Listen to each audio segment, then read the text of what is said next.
that knot in your stomach when you have to give a presentation and you have to get up in front of a group of people to talk and all this attention is on you and the spotlight's on you. That's scary. Hello, and welcome to the first storytelling tip of 2020. It's crazy saying 2020. I actually really like that sound. But yeah, I'm excited to be back. Hope everyone's holiday was awesome. And we're gonna talk today about interviews. A lot of our videos in the church and nonprofit world are interview based because we're talking about real stories, so a lot of testimonies and stuff like that. So I'm going to talk a little bit about getting authentic interviews. Before I dive in, I wanted to say, if you're not a part of my Storytellers tribe yet, please sign up. It's my email list, and I send out storytelling tips every week, and I also send out free resources to tell better stories, as well as opportunities for free coaching and all that. So if you enjoy these storytelling tips, do me a favor as a thank you, please sign up. It doesn't cost anything, and you have nothing to lose and lots to gain. So sign up, and I have links on my website or on Facebook too. But all right, we're gonna dive into today's storytelling tip. And first of all, let's talk about the number one fear of people. People's number one fear. I've heard this since I was little, as long as I can remember. But people's number one fear is public speaking, or at least it's one of the top fears. I know I've felt it. I'm sure you have too. Just that knot in your stomach when you have to give a presentation and you have to get up in front of a group of people to talk and all this attention is on you and the spotlight's on you. That's scary. And the thing is, your interviewees also feel like that. They're literally under the spotlight. Your video lights are pointing right at them. The cameras are pointed at them. They're sitting in the hot seat. Everyone's attention is on them, and even though they might not be speaking in front of like a super large group of people, the actual video itself will be shared in front of hundreds, thousands, who knows, and they're thinking about that as they're sitting there talking to you. So that same fear of public speaking is the same fear when someone has to do an interview. So it can be very scary for them, and I think that's really good to keep in mind, and especially as we're really wanting to get authentic interviews. I actually really, really love interviews. Not doing the interview, like holding the interview, being the interviewer, because I get to know people pretty well. It's just kind of an unusual situation where they've agreed to open up about their life and their struggles and hardships, and that's not typical with a stranger. But I really love getting to know people, and I love authentic and transparent conversations, and so I really enjoy interviewing people a lot, and I've done a lot of interviews, and I've thought about this a lot lately too, just how special it is when someone decides to open up, to be vulnerable, and share their special story with you and with plenty of other people wherever it ends up, online or at an event or something. And that trust that they're placing in you, that is not, you shouldn't take that lightly, we should respect that a lot. And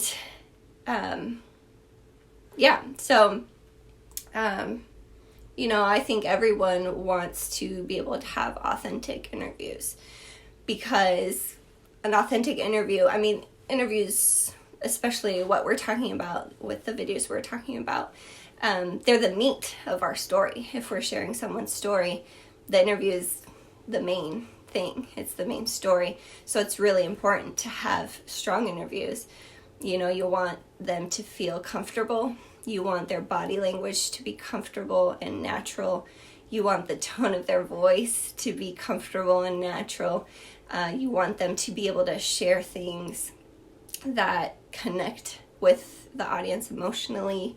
And you just want it to be believable and be real as possible. But that's so much more challenging than we realize, or we do realize it. It's hard. It's really challenging to get authentic interviews, especially with people that we've never met. So here's the tip for today that can help with that. And here's the tip. An authentic interview starts with a trusting relationship. An authentic interview starts with a trusting relationship. And by that, I don't mean that you have to know the people personally. You don't have to spend time with them. They don't have to be a close friend or a relative to establish a trusting relationship. And most of the time, the people that we interview, we don't know them. They might be complete strangers, even if they attend the church or they've been involved in where we work. Chances are we don't know them, at least very well. But there are ways to create trust with them so that you can have a really authentic and just natural conversation and interview, which is important. We've already covered that. So I want to share just 3 things that I like to do to establish that trust. And there's a lot of things that you can do, but these are 3 things that I really like to do to establish trust. So number 1 is honest and continuous communication. Since the first time that you talk to your interviewees, maybe you're holding a pre-interview. I always do pre-interviews just to get that story. And you might be in contact with them from that moment until you actually film the interview. It's important to have honest communication about expectations, especially if they've never done anything like this before. And continuous communication so they don't feel out of the loop. You know, that fear of the unknown is just going to add to that fear of the public speaking, you know. So you want to have just a lot of communication, be honest about expectations, and even like I like to text, especially if they like to text. I like to text them, hey, how are you feeling? Are you ready? You know, maybe this is something you could wear, you know, wear colors that look good on you. Just like, even if it's small chat, it does develop that kind of trust, you know, instead of, you know, one call and then you meet them at the interview. They're going to feel like they don't know who you are. They don't know what's going on. So it's really, really important to have that communication as much as you can. All right. Honest and continuous communication is number 1. Number 2 is having a 2-way conversation while you're actually filming the interview. So this is actually very unusual. It's not how I learned it. It's not how I used to do it. But what I mean is, while you're doing the interview, take time to react and respond to the answers. Instead of just question, answer, actually having a 2-way conversation, just like you would have a conversation over coffee, or just a normal conversation. You react to what people are saying and you respond to it. And you don't have to make it super long, but just the act of reacting and responding with something, like, it stops the idea of a production and more of a conversation. And that's what you want. You want an authentic conversation. But if they're just responding to questions and you're not reacting or responding, you're just giving them questions, they're responding. It creates that feel of, this is a production. I need to say this the right way. I need to answer the way that they want me to. And they're thinking about that, But if you truly make it a two-way conversation, they start forgetting that this is going to be shown to a lot of people, and they start focusing in on that conversation with you as the interviewer. They kind of forget about the cameras and the lights and everything, and they focus on that conversation because they see that you're truly interested and you're truly responding to what they're saying. So having a two-way conversation while you're filming the interview is really important. And it might take a little bit longer.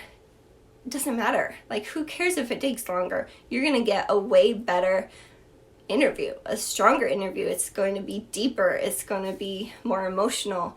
It's going to be more real. And that's what you want. So, two-way conversation. And number 3, and I think this is the most important, number 3 is prioritizing them. Always, always prioritize them as humans, as your interviewees. They should be way more important than your job of getting the story.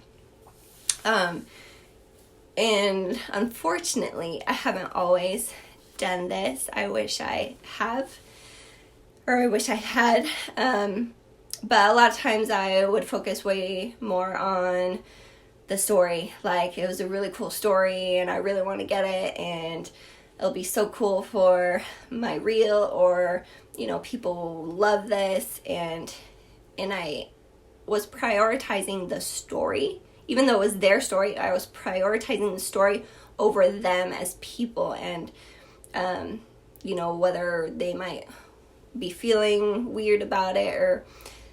So what I like to do is I like to make sure in all my communication and the way that I talk to them, talk about them, include them in the production, I like to make sure they feel like they're the most important. Like at the end of the day, if they have to back out for a reason, that's going to be okay, because they are more important than the story. And if you're not intentional about doing that, they might start feeling like they're being manipulated or exploited just because they have a cool story to share. So if it comes to the point where they have to back out for whatever reason, as disappointing as it might be, we need to respect that and we need to support them, because they should be more important than their story, than the act of producing their story. And it hurts when they do back out. It does hurt, but they're more important. And they should not ever feel exploited or being used as a tool to get what we need. So prioritizing them before anything else. So those are 3 tips: honest and continuous communication, the two-way conversation while you're filming the interview, and prioritizing them over the story. So those are the 3 ways that the 3 things that I do to create that trust. And when they feel like that, combine all those, they feel like they are cared about and that they're more important than the story. They are included, they know what's going on, they know what to expect, and they are actually having a real conversation with you while you're interviewing them. All of that creates a trust and just an environment to get a truly deep and authentic conversation and interview. And so it does translate into getting really powerful stories. So that is my tip for today. An authentic interview starts with a trusting relationship. So I hope that helps. I hope that makes you think about all of these things while you're producing. A lot of times we get so caught up in just finishing our story and getting it done that we forget to prioritize the people in it, the people we're actually who we're getting the story from. But it will help everyone in the end. So if you do need examples, well, my voice is, I need some tea, hold on. If you do need some examples, if you need examples of interview-based stories, I have so many in my videos, on my Instagram TV, on my website. So many stories that are based on interviews. So that might be good inspiration if you need some. And if you have other tips, like if you have other ways of developing that trust with your interviewees, will you comment? Please comment on this video so that I can learn some more ways of developing trust, and other people that are watching can also learn more. So let's learn together and grow together. That's all for today. And don't forget to sign up for my Storytellers tribe if you haven't. That's it. So thanks for watching. I really appreciate it. I will see you next week.